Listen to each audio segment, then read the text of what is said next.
All right, so today we're going to talk about just a couple of things, really three primaries. One's learning how to turn over the top of the ball, like I like to say, or turning over a good stable center, not leaning left, which would be like stack and tilt, or moving off the ball, like would be like an old thing would be like with Jimmy Ballard was kind of a style where you moved off of it, then you move back into it, which you can do. You can do the other as well, but it's really is you want to learn how to rotate, fully rotate over a good stable center, just like you would if you're doing yoga. You're not going to be off balance one way or the other. You're not going to root one leg or the other.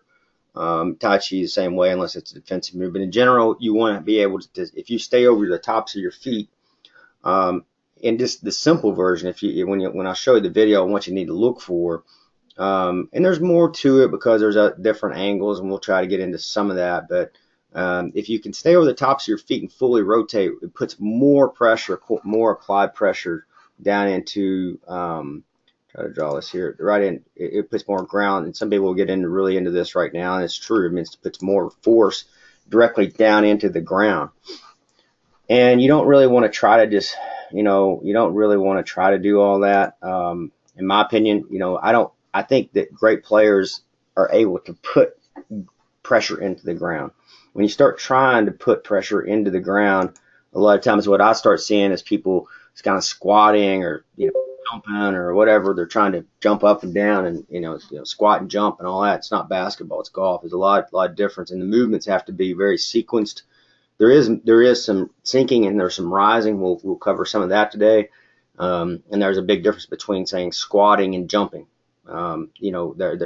Squatting and jumping is really the main terminology I hear out there right now with a lot of the people that are teaching this. Or a lot of words are you need to squat and transition and all that. Well, that if you understand really the verbiage on that versus like in Tai Chi, very rare would you even squat. It's more of a sinking, and the sinking has got more flow and rhythm to it, and rising is the same, and their timing matches up relative to the golf swing a lot better. So we look at that, and then we'll go across. Let's see here. You'll see some of this. Hopefully the camera's stable in this one. I think it is. This is a pretty decent video. All right. And so we're going to look at that, and then we're going to look at right side rotation. We'll add one more into it as well. So we're going to look at pretty much, let's see here, looking at how this, and you got to think of this whole right side, everything in here right side, but how it's rotating back. And then we'll look at width with that. The other thing we might look at is cervical rotation. I talk about width so much. Width is a lot of it is actually mobility and flexibility within the lats on the lead side and the right hip mobility. There's some other things as well. Thoracic mobility helps with that. Doesn't help. It makes a major difference. So you get a world class. When I say world class, a world class golf athlete. And I don't think it's real debatable. I wouldn't necessarily say he's a world class like basketball player.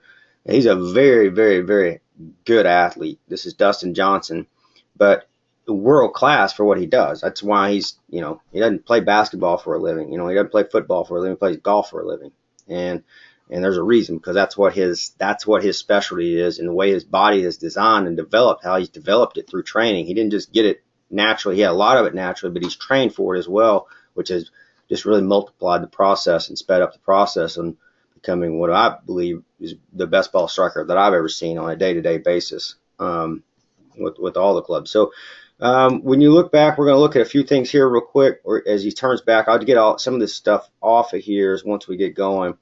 As he turns back, this is just a pitching wedge. It's a simple swing here.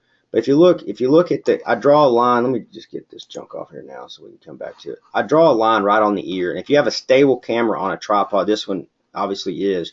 If you don't have a stable camera, this is not. You're just going to have a hard time telling for most people. But you want a stable camera shooting face on, about hip high, about the belt buckle level, straight on. You don't want it over here. You don't want it over to the left. You want it really facing centered up to their belt buckle, to the angle that they're moving on, that they're working on.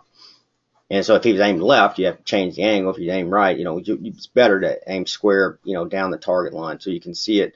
You don't have to start dealing with different angles and things.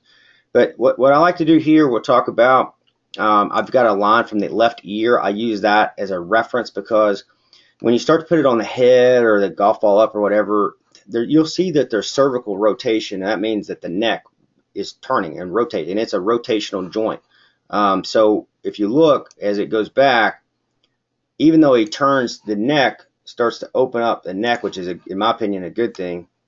This way, he hasn't moved. This hasn't budged, And if you take the last thing we were talking about, you're going to see a full right side rotation of everything.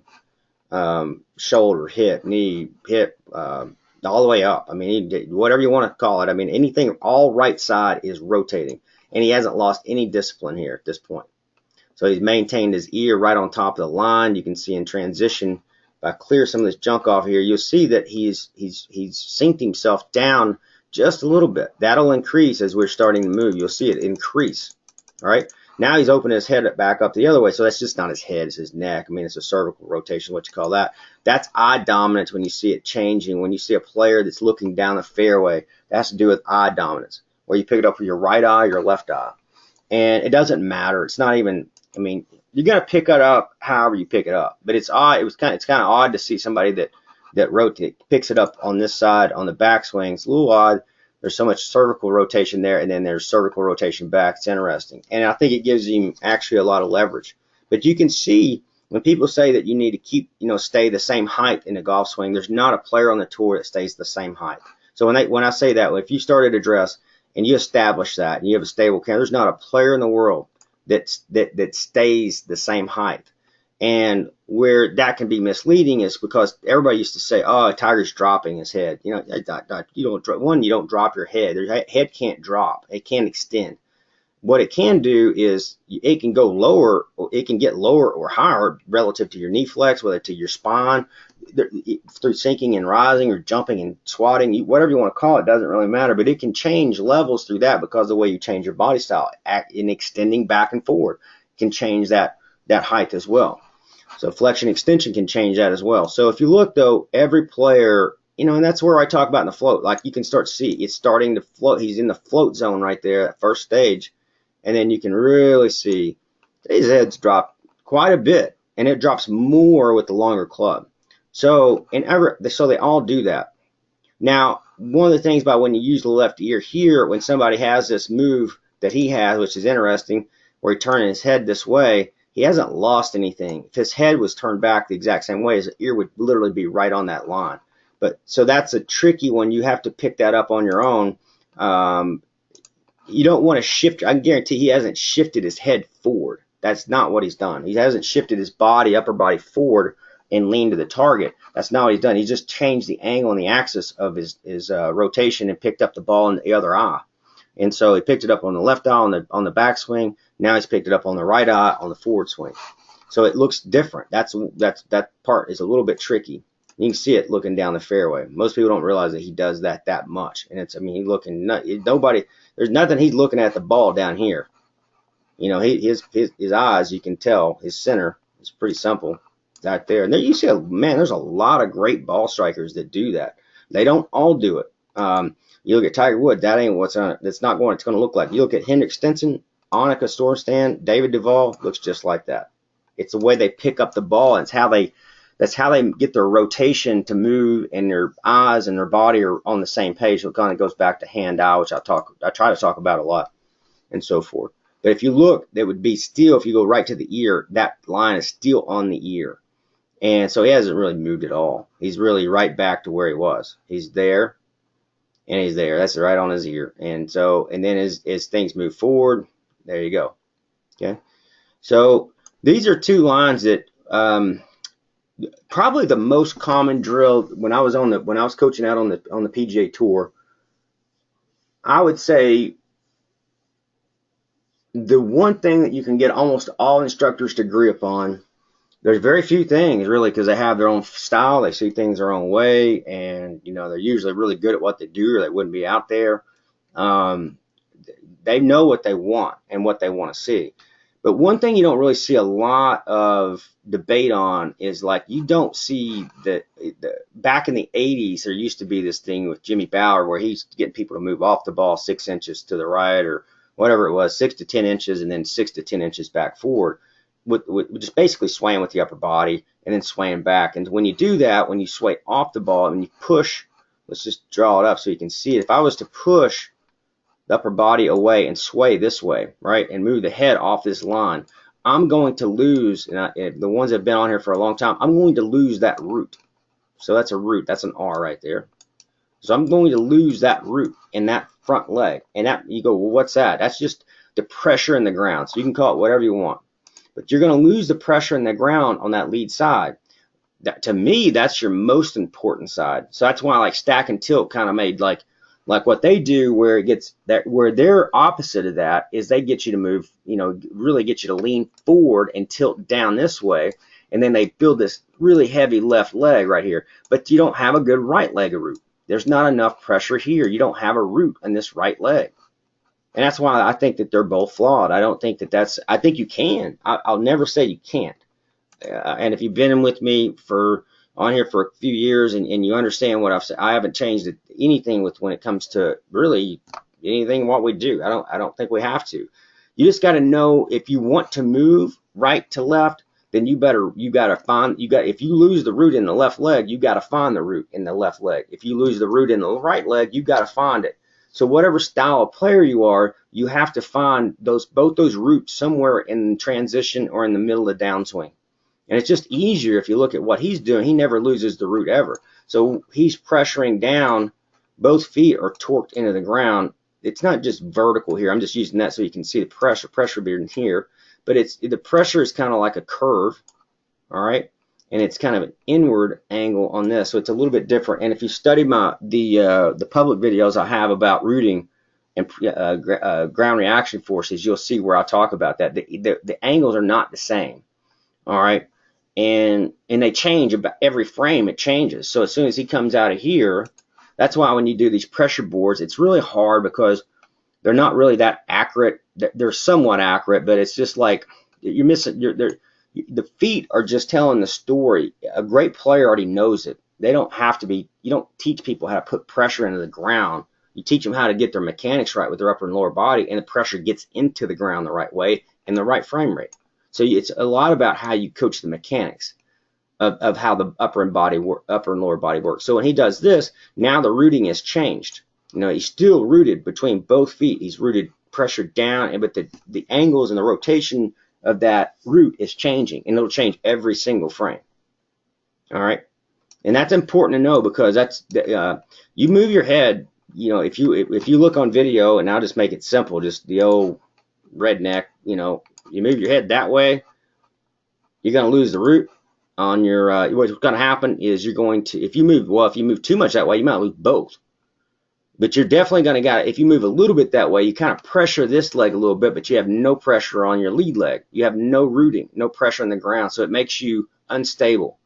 Be like as Butch Harmon would say, shooting a cannon from a canoe, or shooting shooting a cannon from a canoe. And if you go this way, then you make this leg really heavy, and then this leg is not rooted, and so your ability to unwind with your body and move forward, and how you need to take forward momentum and rotational power into the same thing change. And that forward momentum into rotational power, the way I like to explain that is, if you have it done correctly, the best way that imagery that I've seen, an analogy that I've came up with for it, is if you've ever been on an inner tube and you're getting pulled behind a boat, and the boat's just going straight, and you're going straight, and you're not on skis, you're just on an inner tube. And all of a sudden that boat takes off, and it turns and it cuts. And then when you cut and you go over that, and then they shoot out forward, and that slingshots you out with that rotational to forward momentum power. And you'll feel it, man. You double your speed, sometimes maybe more than that. But you feel this wicked, speed and cutting out on that water. And that's the same exact thing as what somebody like this is doing. When you get that, when they learn how to rotate over their feet correctly with their whole body, and then unwind and feel this, that's exactly what they're getting. They're really increasing their clubhead speed, but it's a torque-based speed, just like a boat would be. Whereas you turn the boat, loses speed. But then all of a sudden, which would be the golf club, so the boat was the body starts to slow down and torque up as it's turning. as the forward momentum's coming in, and then all of a sudden this club is slinging through there, and you don't even really see it, but you feel it. So it's hard for people to see, and that's what I've always said. You try to hide your power. You don't have to hide your power. You can do it a lot of different ways, man. You can be a snap top player where you snap your hips at the ball and like a la Roy McIlroy, or you could be like a Dustin Johnson or a Fred Couples where you just don't really see where the power's coming from, or an Ernie Els. So a la Ernie Els would be a torque-based swing, where it's primarily slower, with where you're seeing there's more storage of power, and then there's guys or girls that have where they kind of jump and snap at the same time, and you can be a great player with either one. You'll see far more injuries when you have a snap based swing, when you snap your hips and you try to snap and you unwind too quickly and the club's too far behind, and you have to understand that probably more hands on, because when you unwind and you snap with the hips, and people think that's hip speed, and it's really not. It's not hip speed at all. Really, all it is we'll call it outrunning the club. And when you snap like that, you're really just using your lower lumbar a lot more than what you need to use it. And so you're not getting the pressure that you need into the ground to save your back. And so when you see a snap based swing, that's why you'll see a Roy McIlroy injured, Tiger Woods injured, knee, back, shoulder, neck. I mean, but you see torque based players, that just very rarely ever get injured. Then the law of the game can cause it, but you just don't see him injured very often. Fred Couples had it because he did the same.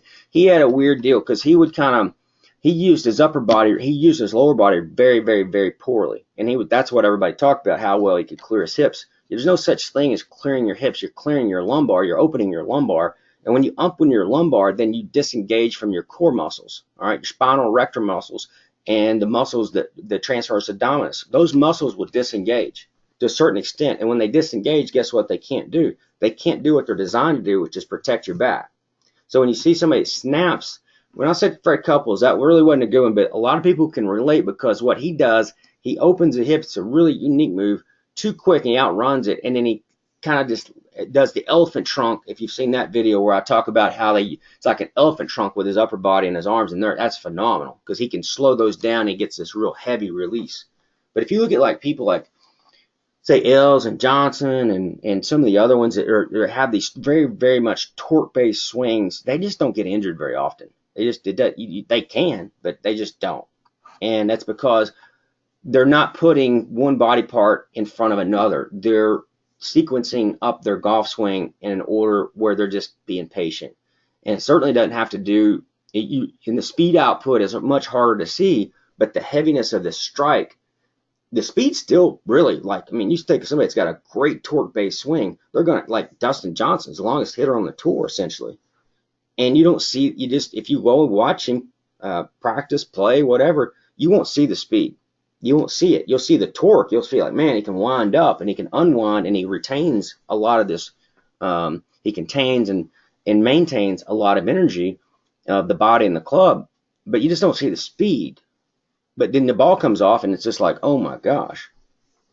Fred Funk looks like his swing is 5,000 times faster than, and it is. I mean, it's not 5,000, but it's way faster as far as tempo relative to a Dustin Johnson. And you can say, well, yeah, it's because he's 5 foot, whatever, 7 or 8. No, Justin Thomas is a great example of somebody that can retain it, pushes the club away, that we talk about on the downswing. He's the same height as Fred Funk, and he knocks it almost as far as Dustin Johnson. So torque is the secret in maintaining. There's other things involved, but torque. If you really understand torque, there's just almost no way you can be a short hitter. There's just almost no way. But when I don't see people I see people with slow swings, and that's not slow. Slow doesn't mean you have torque.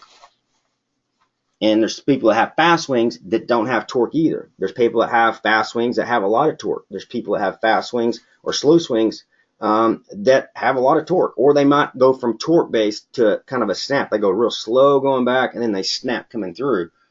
But, if you study players that really have it down and have mastered torque, they just don't get injured. And they play, and they are ball strikers, and they crush the ball They're the ones everybody says has the pretty swings, and it's just, wow, how do they do this, and so forth. A good example would be Kenny Perry. Kenny Perry is a great example because he doesn't outrun the club. And look at his injury and look at the injuries he's had in his career. You know, he's played every week and all this, and you know, for years and years and years, and never been injured because his lower body, he doesn't use his lumbar. He's truly using his entire body, and in the rotation as he's coming through the shot is in time with the club. And he's an extremely long hitter. He was on the tour. He still is.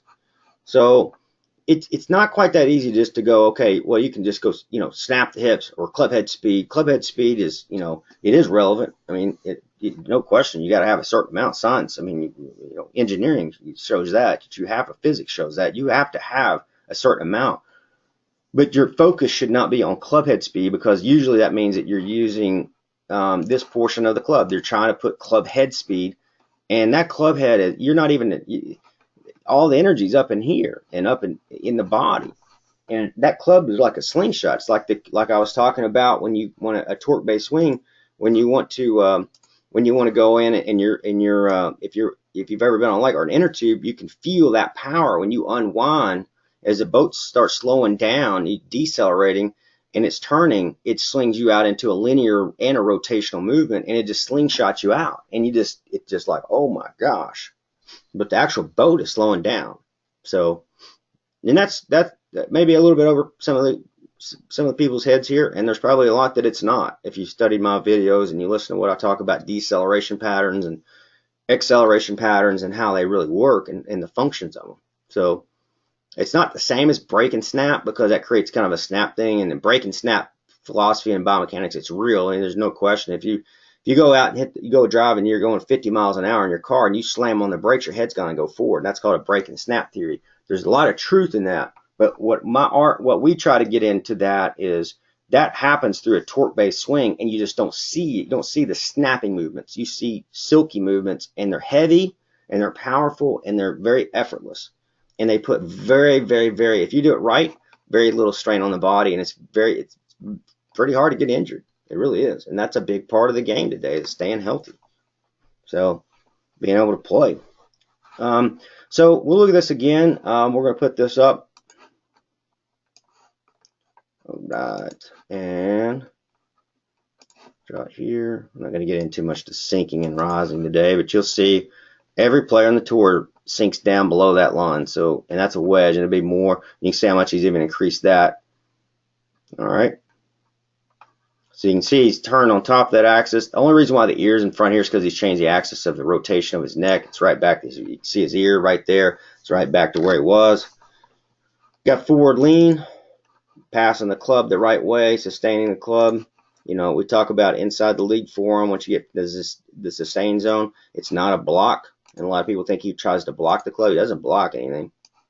If he's blocking, that club would be right here in this line. That would be on the left wrist bone. You can see, as we always talk about, it's on the inside part of the forearm. That's what we're really looking for once that club has been passed. So those basic fundamentals that we talk about, we no need to change them. But these are some things that every golfer can do and increase their mechanics and their biomechanics. If you see what we talked about here, how to rotate, and the key is that what you don't want to do is just stay on top of the ball and not turn. What you want to do is turn this entire right side whenever you want to do it, early or late. I don't really care. But with that being said, what we're wanting to do is we're wanting to maintain discipline with this.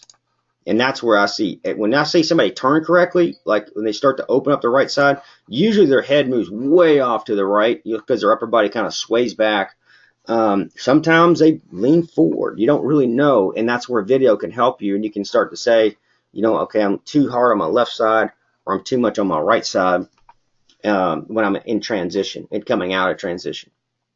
And why that is important is, even if you played really well, like if you play like Colin Montgomery's got kind of this shifty, it's kind of a rock and rock. He kind of rocks his legs back like a sway, and he rocks them back the other way.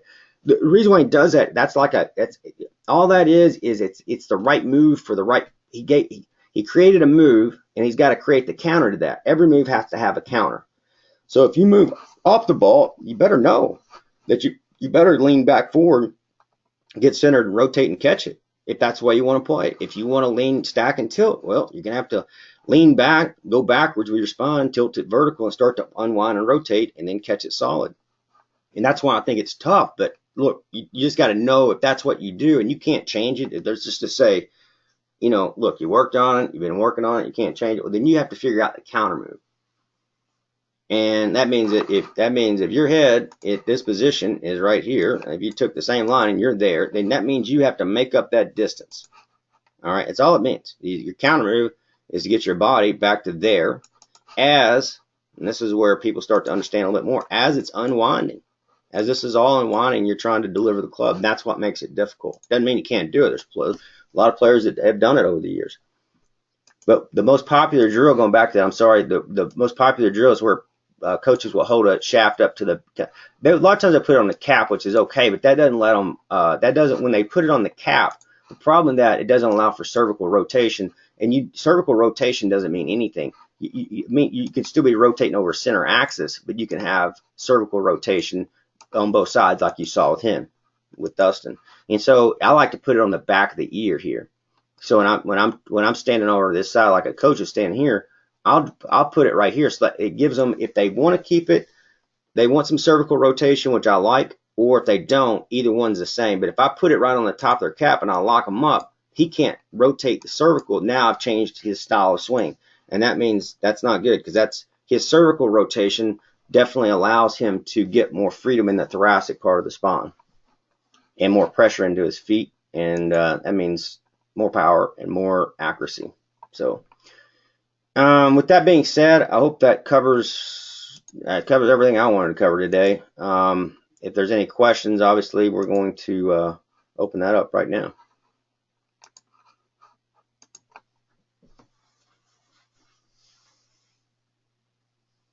Yeah, hi Matt, it's Mike. Hey, what's up, Mike? Yeah, all good, man, all good. Yeah, listen, the last webinar, loved it. The one with talking about the right wrist. Correct. And I wanted to ask a question about, is there anything with the style of how you hold the club with the left wrist, which can then impact positively or negatively how the right wrist hinge moves? So, for example, putting a strong left hand grip on first, and then putting the right hand on. And is there anything where you've kind of noticed that how you apply the left hand onto the club can impact how the right wrist hinges in the way that you're talking about? It's a great question, and it's not. But that's a debatable. What we see, and still haven't made the video yet, and it's been a video I've been wanting to make for 10 years. And that means that when you grip the club, what I look for, like if you look at, a lot of people think that even coaches don't really know Dustin swing that well. They think, oh, he's got a strong grip. I heard them all say that. That's as neutral as it gets right there with his grip. So, but he gets a shut club face through left wrist and right wrist bend, and he increases that through thoracic rotation. So, but what'll happen, where I see people get into grip issues that causes club face issues and body trapping, where I call it body trapping, because your body gets trapped and you can't get out of it, is where, like, say if they were trying to turn this hand over and make it, let's just say your left hand and right hand stronger. That's the best way I can do it. Both hands get stronger. What'll happen is, instead of keeping this real level look here where he's at, it's a very central look right here, right? That's like a cross. We want it as level as you can get that. What they'll do is, when they do this, they'll tilt their body way over here underneath. Their head will be way back over here, way too far behind the ball. All right, and then their shoulders will be really on a really steep axis here. A lot of tilt this way, if that makes sense. And yeah, no, exactly. And they do the same with, they go right hand over like this. And that's what you see a lot of amateurs do that too. They get that real open club face at the top. And then this left hand will be pretty weak as well this way or whatever. But a lot of times that right hand will get over, and that'll stick the arm out too much. These lines are too big. This arm will get over too much, right? And that right hand's over too much, and then you get the shoulders way open at address, and they're almost like two level in a way. Like this is perfect to me. I mean, he's got it right on. That's a very neutral. If you want a neutral grip, that he's got it. All right. And so when you do that, though, then you start to play. The club gets stood up more this way. Like if he was on top, he gets stood up more. He'd probably have more tilt in his axis of rotation. The club would usually probably get a lot of forearm rotation. And then that would open up the club face, and then you'd have to recover and come out of that. A guy that does that, I wouldn't say necessarily that grip style, but would be like Freddie Couples, kind of tilts down a little bit, and he rotates real late, and then he's got an really open club face at the top where that club's hanging down, and then when he comes out of there, he recovers and he makes that move where you take the left arm, internal rotation and transition, and the right arm bend at the same time, and then you create the circle with your body, and then everybody recover that. It's a matter where you recover and what time you recover at. The one thing you have to make that move in golf. It's just a matter where you make it at, that I was talking about last week. And the grip doesn't affect it like people think it really does. You can have a really strong left hand and right hand grip.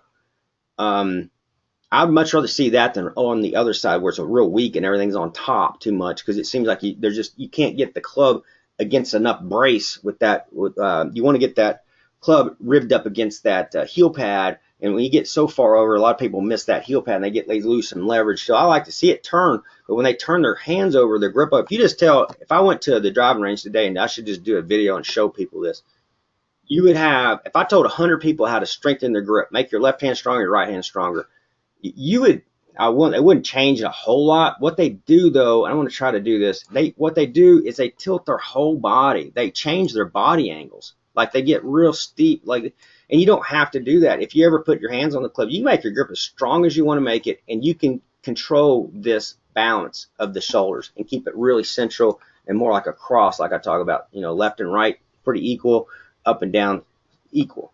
But they don't. When they do it and they strengthen it a lot, and their head, will start way too far behind the ball, and then the axis of their shoulders way too steep. The right shoulder's way down here, really low, relative to their left shoulder.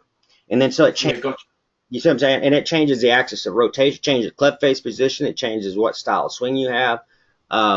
It changes a lot of things. And so the grip, I don't think is the problem. I think it's how people, there was a video I was going to make. I don't think I ever made it, but it was about it was about the grip.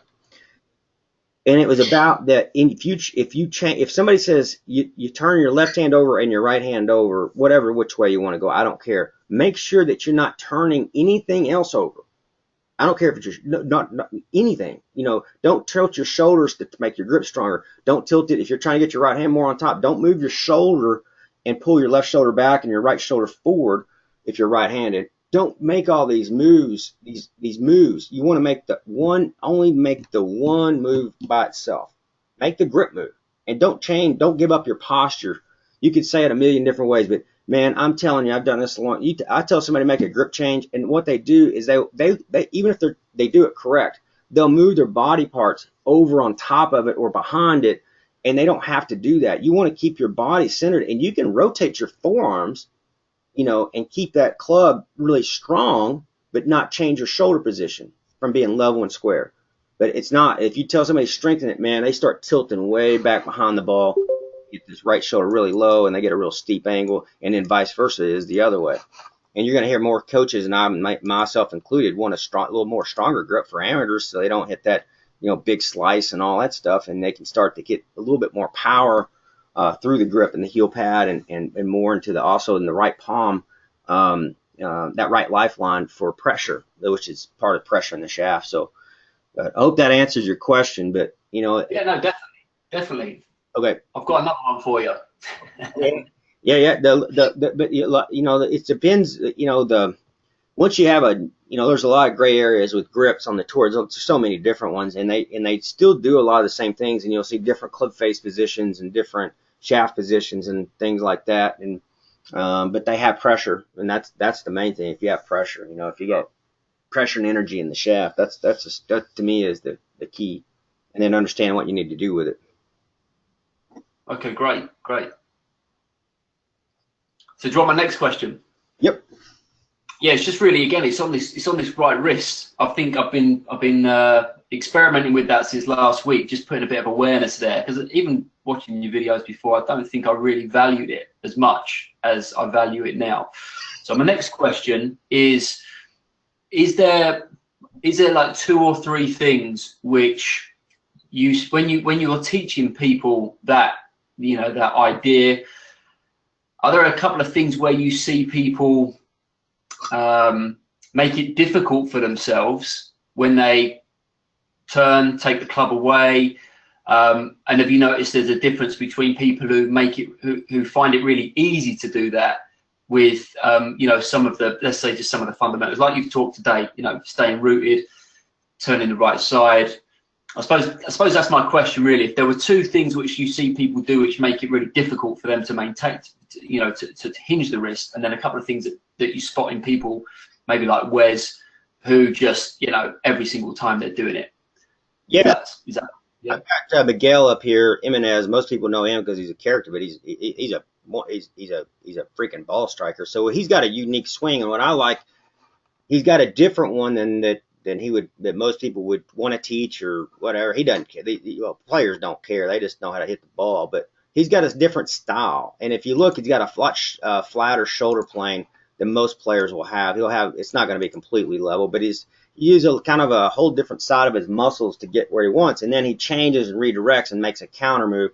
And so he would be what we call, there's 3 ways to swing a golf club. You can be left side dominant in your golf swing, you can be right side dominant in your golf swing, or you can be used left and right side in your golf swing.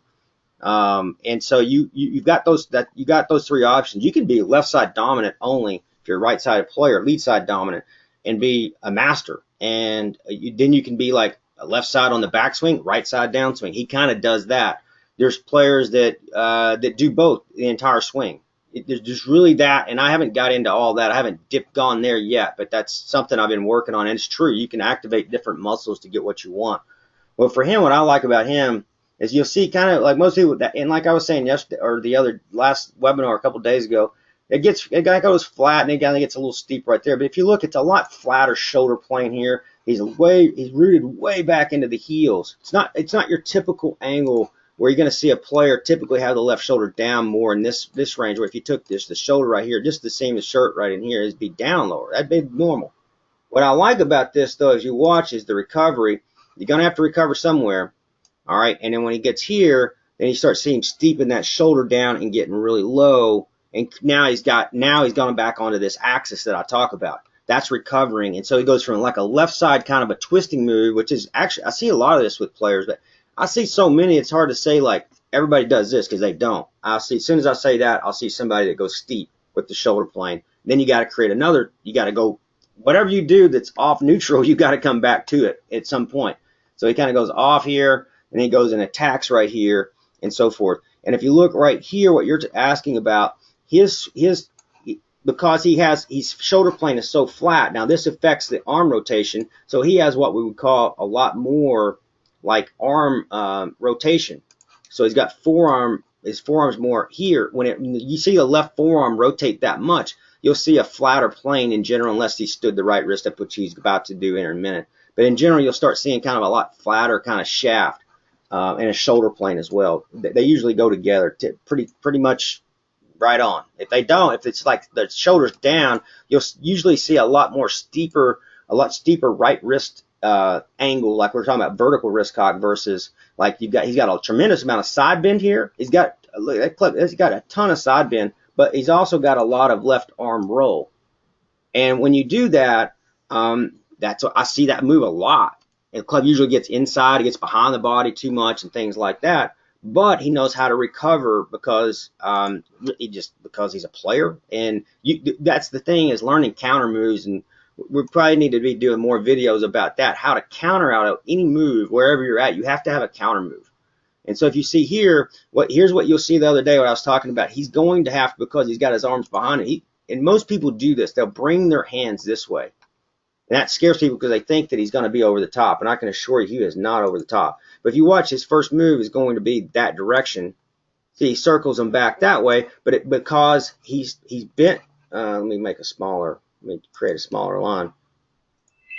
but because a lot of bend in that right wrist backwards this way, and then internally rotated that forearm back down into it. Now he's got the shaft where it's laid back off on the seam of the shirt. So he's right back. Now he's good to go. And now all it really is just going down and getting the ball. He's just going to go get lower and lower and lower and get that shoulder down.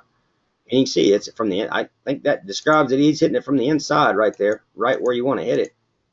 And then right through. So, it's just a whole different way. And like we were working with Carl Peterson, showing that swing the other day, it's a radically different swing than this one. I mean, it's just pretty much polar opposite of that one. But they make that move I'm talking about where they internally get here. He circles the arms out towards the golf ball. He rotates the left arm internally. It would be internal rotation and right wrist, extreme right wrist bend, and that puts the shaft on a really shallow angle. And now he's got plenty of room to swing that club. And he's a great ball. Yeah, that answers the question. I think the yeah, like you say, that having a method to wherever you're at to get back on track, which I think he talks about plenty of times in the videos on the course. So yeah, appreciate that. Yeah, this is Zach Johnson, and he just does it a different way. But if you look, it just he kind of gets what he does is a little bit different. He likes to create more of a steeper on the right wrist. He's doing what we're talking about, but he likes to cup that left wrist down, and as he keeps rotating, then he'll start to unwind. And you see if you watch how he brings the arms back towards the golf ball, he doesn't bring them straight down. He brings them out towards the golf ball. All right, and then he's bending right there. He's bending. Now he's really he's done that internal rotation of that lead forearm and right wrist bend. He just did it. He probably was doing it in here. I mean, it's hard. I mean, I just have to be in his body to know, but it's happening right in here, and that's the effect where all of a sudden it's right there. That thing's got so much pressure on it. Okay, and the reason why probably he doesn't hit it as far is because he stands it up so up on top, pretty much like that. He doesn't create as much torque as some of these players create, and he loses some width and things like that. He hits it long enough. And look how many times he's won and how many millions of dollars he's made. But what he does do is exactly what I'm talking about, that magic move. He got the arms. Look how far out in front they are right here. And everybody says he's got a flat swing, but you can't have your arms out way in front. Depends on how you define it. But his arms aren't trapped. His arms are way in front. He's got a tremendous amount of space. And then there you go. You can see all that pressure here. That's just amazing. I mean, you look at just the pressure. If you could feel, if a player could just feel that one time in their life, it's not that hard to do. You just got to know it. You got to know what you're really trying to pressure and where you're pressuring it and the direction you're going with it. And but that's the same move and you're not going to see anybody on the tour that doesn't have it. It's just some do it really early and they do it and it looks really easy, and then you see some that do it really late and it looks different. Like you don't see it and then it happens and it's like, wow, it's not like their brain saying do it now. It just is doing it now. Their body is just responding to probably thousands of rounds of competition, and you don't really know why or how they find it exactly. Usually they're not taught that. They're usually taught different fundamentals to make their swing work. The coach will see the slot in their swing and try to find that for them. And that's not a dumb move. That's a smart move, and they'll use basic fundamentals like we worked on today, and then they'll let them go. And these players find this slot. They find that movement that I'm talking about, that internal movement with the lead arm and the right wrist bend at the same time. When they find that move, you can't play without the move. It's impossible. So there's nobody that's ever not done that move. You have to do it. It's just a matter of when you do it. Some do it really early. Dustin Johnson just does it really early. He does it so early, like it's already there. So he just kind of turns and hits the ball. There's still a couple. Yes. So, but anyway, that makes sense. Yeah, I think what I noticed is that there's been a few things I've been, quote, trying to do in the swing for a while, and the moment I put a bit of awareness on the right wrist, I noticed I don't think I was doing it, as you described. And when I did, all of a sudden I noticed my body was lowering, like for the first time ever. It just so it seemed like with the right wrist, a whole host of other things just fell into place. Unfortunately, with the snow in the UK right now, I've not been able to go out and get a good video of it, but once that snow's melted, I'm going to be getting at it, because it feels, the strike I'm getting at the moment feels really good. So yeah, really appreciate that video. Yeah, no problem. And I know you won the Clip Championship this year, and that was pretty awesome. But there's just so much more that we can do. This is Tom Kite. I used to work with Kite. This isn't my personal video of Kite. This was just the one that was came through our software. But when I used to work with Kite, I used to see this move all the time. And if you watch right here, it'd be like, what in the world is this? I mean, it's going.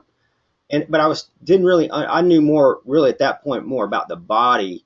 I would say I claim more. I would know about the body more when I was working with him, and that's what he hired me for was biomechanics, 100%.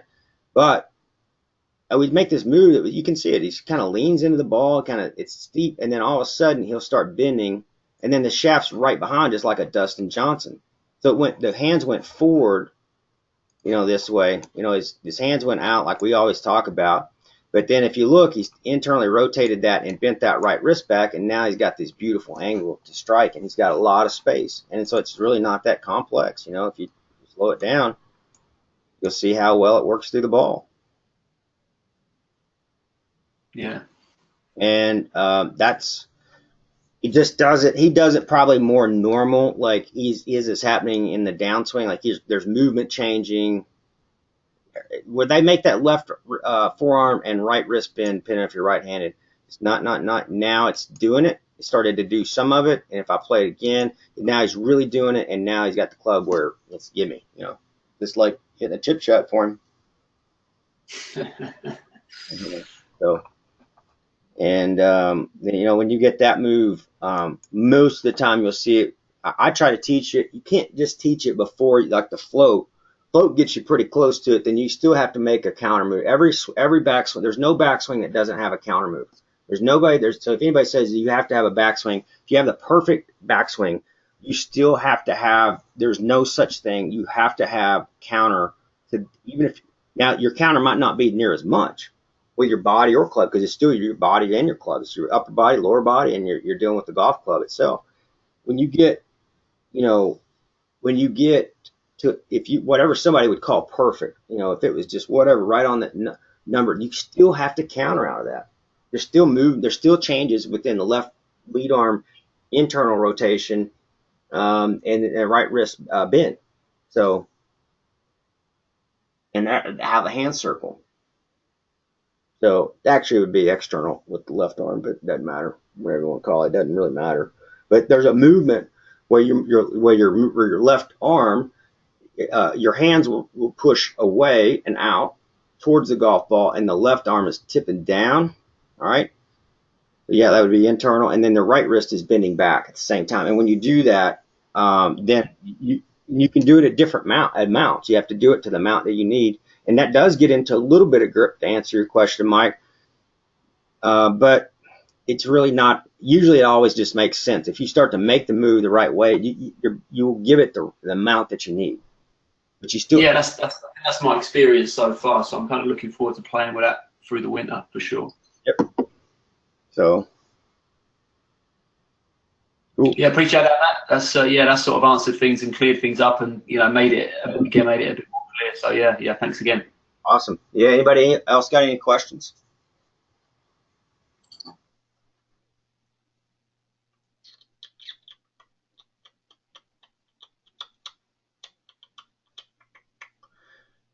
All right. We'll probably try to do another webinar this month.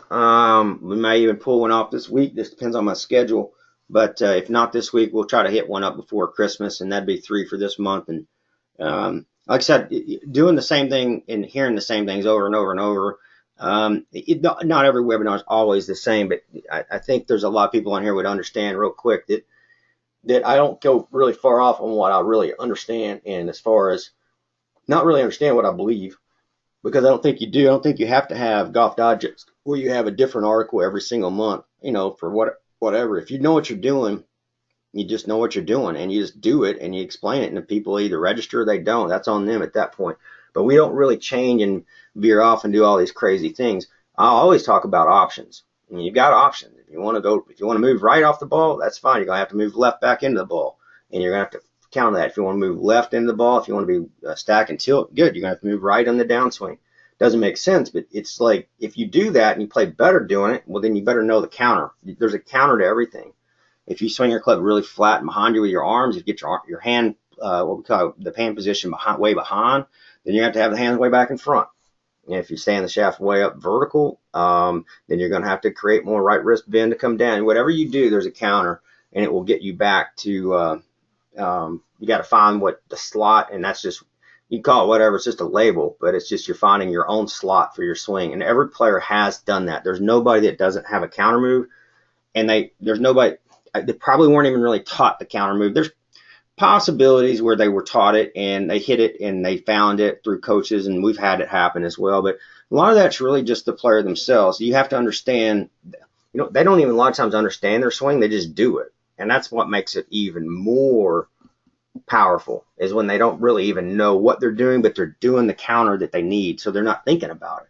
So once you get it, what I would say is once you get your counter relative to what you're really doing, that's when you can start to let go. If you got it and you're starting to feel it, just let go and play golf and compete. And then you're playing like a professional. You're playing like you might not be playing like a professional with the numbers that you're shooting, but you're playing like a professional plays. They don't go out and think about all this stuff. That's not what they do.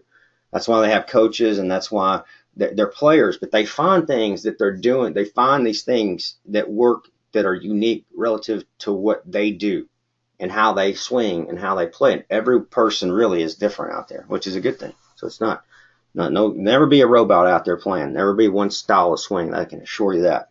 It'll be a lot of different ways, because there's so many different ways to do it, and do it at a high level or amateur level. Either one, doesn't matter.